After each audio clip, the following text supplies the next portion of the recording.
Hello friends. काफ़ी लोग discuss कर रहे थे कि हमने एशिया कप तो कवर नहीं किया, बट इसके बारे में पक्का से बात करें कि इंडिया का अब आगे का T20 आई स्क्वाड होना क्या चाहिए। इस एशिया कप से कौन से ऐसे प्लेयर्स हैं जो आपको लगता है कि ऊपर उभर के आए हैं और ज़्यादा? Abhishek Sharma no doubt already T20 I के नंबर वन बैटर थे। Last T20 I played for India, scored a beautiful 100, England के उन्होंने धागे खोल दिए थे। बट मुझे लगता है इस एशिया कप में उनका वो स्टैचर और आगे गया। मैन ऑफ द सीरीज बने हैं, हर मैच में कंसिस्टेंट स्टार्ट दिए, कहीं ना कहीं डिपेंडेंसी भी दिख रही थी। बिकॉज पहले 10-11 ओवर में जहां तुम बैट कर रहे हो, जहां कंसिस्टेंट जो थोड़ी इस तरह की न्यूली लेड पिचेस हैं, वहां पे बैटिंग कंडीशंस रिलेटिवली सबसे बेस्ट होती हैं। तो वहां पे the kind of starts and everything he was giving, वो उनको एक एक्स्ट्रा इम्पेटस दे रहा था। तो वो एक बहुत बहुत बढ़िया न्यूज़ है, जिससे अब ये भी बात हो रही है कि शायद उन्हें ओडीआई क्रिकेट में भी जगह मिले। और अभी हमने अभिषेक शर्मा द बॉलर के बारे में ज़्यादा डिस्कशन की भी नहीं है, बिकॉज़ इतनी उनकी ज़रूरत पड़ी नहीं पूरे टूर्नामेंट में। Otherwise he gives you pretty handy 2 और 3 ओवर्स आल्सो। तो एक वो बहुत बड़ा प्लस है इंडियन क्रिकेट के लिए कि he has evolved as a player. हाँ, थोड़ा कैचिंग उनकी डॉजी थी, पर मुझे लगता है वो जिस तरह का दुबई स्टेडियम है, वहाँ पे कंसर्न रहता ही है। उसके बाद अगर हम शुभमन गिल की बात करें, इस टूर्नामेंट में आने से पहले भी लोग उनको लेके काफ़ी कन्फ्यूज़ थे, स्केप्टिकल थे। वो शायद लगता है और बढ़ेगी, क्योंकि 127 रन, 7 इनिंग्स, 1 नॉट आउट, 21 की एवरेज जस्टिफाई नहीं करता जिस तरह का टैलेंट वो और जिस पोज़ीशन पे वो खेल रहे हो, कि वो बेस्ट बैटिंग कंडीशंस में बैट कर रहे थे, जो कि पहले 10 ओवर थे। और वहाँ पे भी अगर यूएई के अगेंस्ट वो 20 नॉट आउट और पाकिस्तान के अगेंस्ट एक 47 की इनिंग को हम हटा दें, तो बाकी 5 इनिंग्स में मिला के उनके 60 रन हैं। व्हिच इज़ लाइक कलेक्टिवली काफ़ी बड़ा फेलियर गैप है। और ये for an opener it's too much, because it puts too much pressure on number 3 then. And number 3 पे स्काई ने भी कोई बहुत ज़्यादा अच्छा नहीं किया। अगर हम उनका जब से वो कैप्टन, फुल टाइम कैप्टन बने, उस टाइप का रिकॉर्ड देखें, तो वो काफ़ी ज़्यादा डिसअपॉइंटिंग है। और सैंपल साइज़ भी छोटा नहीं है। 22 मैच स्काई खेल चुके हैं, 18 उसमें से एशिया में खेले हैं और 4 साउथ अफ्रीका में। तो ओवरऑल उनकी एवरेज 18.33 की रही है एज़ अ कैप्टन, और स्ट्राइक रेट भी बहुत ज़्यादा नीचे आई है। तो ये सब अगर चीज़ों की हम बात करें, तो अब ये भी अटकलें उठने लग गई हैं कि क्या Sky as a pure batter भी टीम में अपनी जगह डिज़र्व करते हैं कि नहीं करते हैं? बिकॉज़ आपके पास नंबर 3 पे एक श्रेयस अय्यर जैसा बैटर पड़ा है, जिसके बारे में हम अभी तक कोई बात भी नहीं कर रहे हैं। तो वो भी एक क्वेश्चन मार्क है। शुभमन गिल की जगह भी आपके पास जायसवाल जैसा एक बैटर है, जो शायद ज़्यादा एग्रेसिव है, और अगर T20 की बात की जाए तो कंसिस्टेंसी भी ज़्यादा दिखा रहा है। तो वो सब चीज़ों के चलते ये अभी क्वेश्चंस हैं। एक और प्लेयर जिसने काफ़ी हद तक अपनी पोजीशन को और ज़्यादा स्ट्रेंथन किया है और अपने ओवरऑल ऑरा को, अपने ओवरऑल स्टेक्स को बढ़ाया है, वो नंबर 4 पे तिलक वर्मा। काफ़ी सॉलिड लगे फाइनल्स में उनकी इनिंग्स, आई थिंक काफ़ी याद रहेगी लोगों को। एक बार लगा था कि 20 पे 3 पे इंडिया फँस गई है, पर उन्होंने बहुत अच्छे से उसे निकाला। तो ये एक अच्छा प्लस पॉइंट है।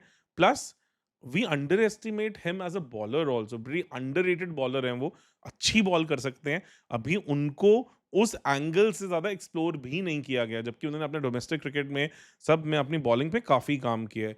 फील्डिंग भी अच्छी है, सब कुछ बढ़िया है। तो एक ओवरऑल स्ट्रॉन्ग पैकेज की तरह आते हैं। तो 4 में, टॉप 4 में अभिषेक और Tilak Varma, they look pretty settled, pretty stable.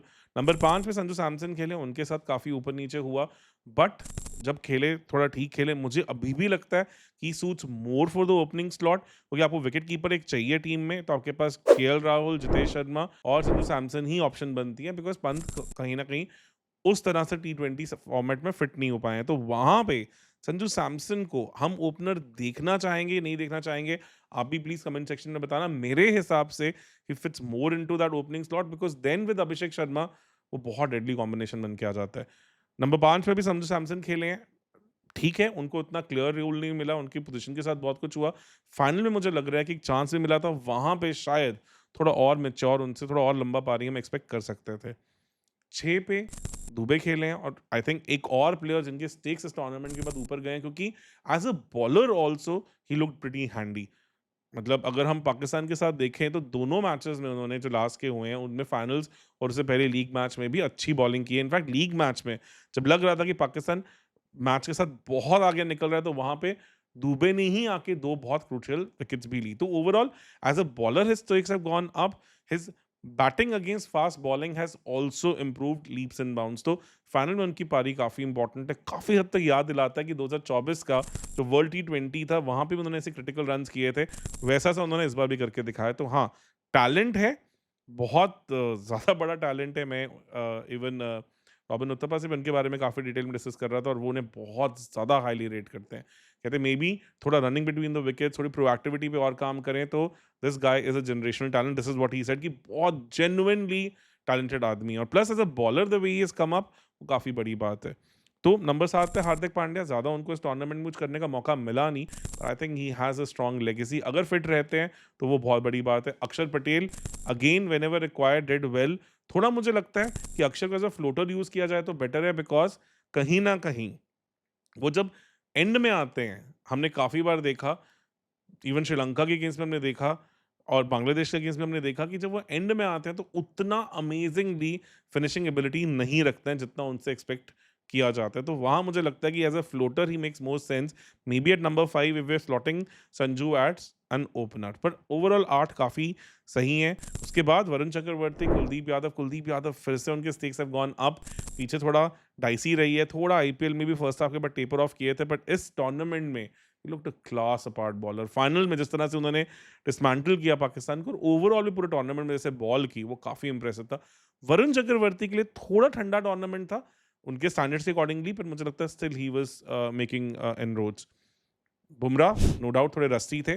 थोड़ा मेरा डिस्कशन हुआ 2-3 लोगों से उनके बारे में भी। तो उन्होंने एक बहुत अच्छा पॉइंट नोटिस में लाया कि अगर आप इंग्लैंड सीरीज़ में देखें तो वो काफ़ी चौड़े, काफ़ी ब्रॉड लग रहे थे। दैट क्लियरली शोज़ कि he was not 100% fit at that time. कहते हैं जब बुमराह फिट होते हैं तो वो थोड़े लीनर, थोड़े ज़्यादा बेटर फ्रेम में दिखते हैं। तो now he is almost reaching that and if he would be fit for that world T20, I think in conditions में वो काफ़ी मेजर हैंडी बॉलर की तरह हमेशा आते हैं। तो काफ़ी अच्छा सेटल्ड 11 दिख रहा है। कहाँ-कहाँ पे लग रहा है कि कुछ चेंजेस पॉसिबल हैं। मुझे लग रहा है कि बहुत जल्दी होगा शुभमन गिल के लिए इस सेटअप का पार्ट बनना। अगर शुभमन गिल आते हैं, अगर इंडिया उन्हें ऑल फॉर्मेट कैप्टन की तरह देखता है, तो फिर स्काई की जगह इस टीम में नहीं बनेगी, क्योंकि शुभमन गिल और स्काई, क्योंकि स्काई का अगर आप देखो तो लोग कहेंगे कि आप आईपीएल की उनकी परफॉर्मेंस कैसे भूल जाते हैं। आईपीएल में एक चीज़ आपको ध्यान रखनी है कि एमआई में द वे एमआई प्लेज़, वो सूर्या को आके स्टार्टिंग में पहले 20-25 रन में सेटल होने का टाइम देते हैं। इंडियन फॉर्मेट में उन्हें वो समहाउ लग्जरी नहीं मिल पाती है। तो उसके चलते जितना रोल क्लैरिटी और जिस तरह से उनका जो नेचुरल पेस ऑफ वर्किंग है, वो एमआई के लिए फिट हो पाता है, वो सेम रोल उनका यहाँ पे नहीं फिट हो पाता। इसलिए आप गिल और स्काई 2 बैटर जो थोड़ा-सा के टाइम लेते हैं, उनको 2 और 3 पे नहीं देख सकते, it will be too much. तो उनमें से किसी एक को ही टीम में मेरे हिसाब से जगह मिलती है और जो जगह खाली होती है, अगर आप संजू सैमसन को एज़ एन ओपनर ऊपर स्लॉट इन करते हो तो नंबर 3 पे आप शुभमन गिल या स्काई को लेके आते हैं, वो एक सिचुएशन बन जाती है। तो नंबर 5 आपके पास खुलता है, तो वहाँ पे भी आप एक और प्लेयर ऐड कर सकते हैं। और अगर आप गिल को अभी भी एज़ एन ओपनर देखते हो, स्काई को आउट करते हो, तो वहाँ पे मेरे हिसाब से Shreyas Iyer should simply walk into this team. तो अभी भी जायसवाल, अय्यर और अर्शदीप ये सब स्क्वाड का पार्ट बन सकते हैं। काफ़ी स्ट्रॉन्ग कहानी है और as a backup all rounder we have Washington Sundar also. तो think overall look really good. Nitish Kumar Reddy के थोड़े स्टेक्स नीचे गए हैं बिकॉज़ दुबे ने काफ़ी हद तक उस स्लॉट को भरा। As a bowler he has looked more complete, as a hitter he has done his job whenever required. तो मुझे लगता है कि शायद वो नीतीश कुमार रेड्डी के जो स्टेक्स ऊपर जा रहे थे, वो अब कहीं न कहीं शिवम दुबे ने उस स्लॉट को फिल इन कर दिया कि 2 मेजर फाइनल्स में टी20s के वर्ल्ड टी20 आए 2024 और यहाँ पे he has made an impact. तो इसलिए मेरे हिसाब से शुभम दुबे काफ़ी हद तक लॉक इन हो जाते हैं। तो जो प्लेयर्स प्रिटी मच सर्टेन हैं, जो होने चाहिए उस वर्ल्ड टी20 के प्लेइंग 11 में, मेरे हिसाब से आज की डेट में अभिषेक शर्मा, तिलक वर्मा और वहाँ पे हार्दिक पांड्या, शिवम दुबे, अक्षर पटेल, कुलदीप यादव, वरुण चक्रवर्ती और जसप्रीत बुमराह हैं। कौन से स्लॉट्स हैं जिनके अभी भी डिस्कशन हो रहा है? संजू सैमसन को थोड़ी रोल क्लैरिटी देने की ज़रूरत है। एज़ अ प्लेयर मेरे हिसाब से उन्होंने कुछ गलत नहीं किया। If he comes in as an opener, वो शायद इंडियन टीम के लिए बेटर होगा। और उनके साथ-साथ कहीं न कहीं थोड़ी और क्लैरिटी भी आएगी। Hardik Pandya also walks into the side any day. तो शुभमन गिल, स्काई और संजू सैमसन को लेके थोड़ी और क्लैरिटी की मेरे हिसाब से ज़रूरत है। बाकी टीम काफ़ी सेटल्ड, काफ़ी सॉलिड लग रही है। अगर संजू सैमसन ओपनर आते हैं, तो फिर आप शुभमन गिल को कहाँ फिट करते हैं? और क्या शुभमन और स्काई दोनों सेम टीम में खेल सकते हैं? मेरे उसको लेके थोड़े से डाउट्स हैं। आप क्या सोचते हैं कमेंट सेक्शन में पक्का से बताएँ। Overall it's a very good thing for Indian cricket because Asia cup finals की अगर बात की जाए, तो इंडिया ने अपनी बी गेम दिखाई और पाकिस्तान ने ए गेम दिखाई, तब भी दोनों टीमों में अच्छा खासा गैप था।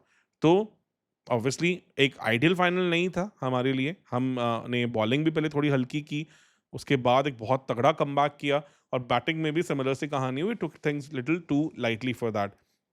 बात सबसे अच्छी है कि अगर इस एशिया कप में एक इंडिया बी टीम भी उतरती, तो मुझे लगता है शायद इंडिया ए और इंडिया बी टीम के बीच में फाइनल होता। इतना स्ट्रांग हमारा बेंच स्ट्रेंथ है, इतने सारे अमेजिंग प्लेयर्स हैं जो वहां पे बैठे हुए हैं। Jaiswal has done nothing wrong to be an all format player for India. Easily वो भी प्लेइंग थिंग्स में आ सकते हैं। श्रेयस अय्यर के साथ मुझे लगता है थोड़ा गड़बड़ हो रहा है। तो जिस तरह से स्काई का फॉर्म डिप हुआ है after becoming the captain and almost in last 1.5 years in totality also, और जिस तरह से गिल अभी वो प्रॉपर टी20 या बैटर नहीं बन पाए हैं, क्योंकि अगर आप वर्ल्ड टी20 लास्ट जो था उसके बाद भी देखें, तो गिल ने अगर टोटल 14 मैचेस खेले, उनमें से 5 मैचेस उन्होंने जिम्बाब्वे में खेले थे। अगर उन 5 मैचेस को हम हटा देते हैं, तो बाकी 9 मैचेस में उन्होंने 200 रन स्कोर किए 25 के एवरेज से, जो कि ओपनिंग पॉइंट ऑफ व्यू से जो रिलेटिवली टी20 में सबसे बेस्ट फेज ऑफ बैटिंग होता है, मेरे हिसाब से काफ़ी ज़्यादा कम है। नो डाउट आईपीएल में उनके रिकॉर्ड्स अच्छे आए हैं, उन्होंने अच्छा वहाँ पे जीटी को लीड भी किया है, स्कोर भी किया है, पर समहाउ वो सेम चीज़ इंडियन क्रिकेट के लिए इस हिसाब से टी20s में उनका ट्रांसलेट नहीं हुआ है। तो देखते हैं सिलेक्टर्स इसके बारे में क्या सोचते हैं। अब नए सिलेक्टर्स आए हैं, अब आरपी सिंह सिलेक्टर बने हैं, पीयूष चावला सिलेक्टर बने हैं, जो बीसीसीआई के प्रेसिडेंट है वो चेंज हुए हैं, मिथुन मनास बने हैं। तो ऐसे में इंडियन क्रिकेट की तरफ उनका किस तरह का रुख होगा, किस तरह से देखेंगे, ये बहुत मैटर करेगा। बिकॉज़ एक अच्छी चीज़ है, पीयूष चावला तो अभी तक ऑलमोस्ट स्कीम ऑफ थिंग्स में ही थे।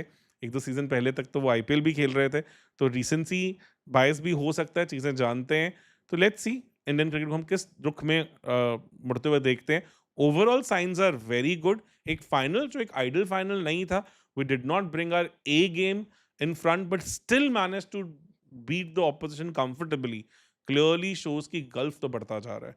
कुछ टीम्स हैं जो हमें टक्कर देंगी। ऑस्ट्रेलिया काफ़ी सॉलिड क्रिकेट खेल रही है, और भी कुछ टीम्स हैं, इंग्लैंड भी कभी भी उठ के आ सकती है। तो हल्के में हम नहीं ले सकते। एशियन कंडीशंस में हमने अच्छा किया है, इंडियन कंडीशंस हैं, वहाँ पे हमारे spinners have played a role. I think combination यही रहेगा।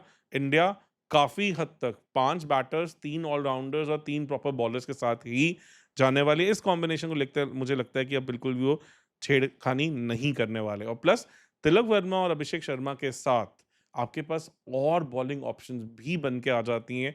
तो इंडिया एक मैच में इफेक्टिवली 8 बॉलिंग ऑप्शंस के साथ उतर रहा है, जो कि बहुत मैसिव एडवांटेज हो जाती है आपके पास, स्पेशली जहाँ पे पिचेस में शायद इतनी हेल्प ना हो, पिचेस फ्लैट हो, you can always do mix and match and can always keep the opposition गेसिंग।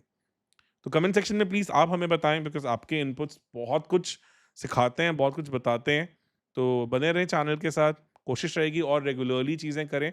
लाइव भी आज या कल में हम शुरू कर रहे हैं, तो मिलते हैं आपके साथ लाइव में। धन्यवाद।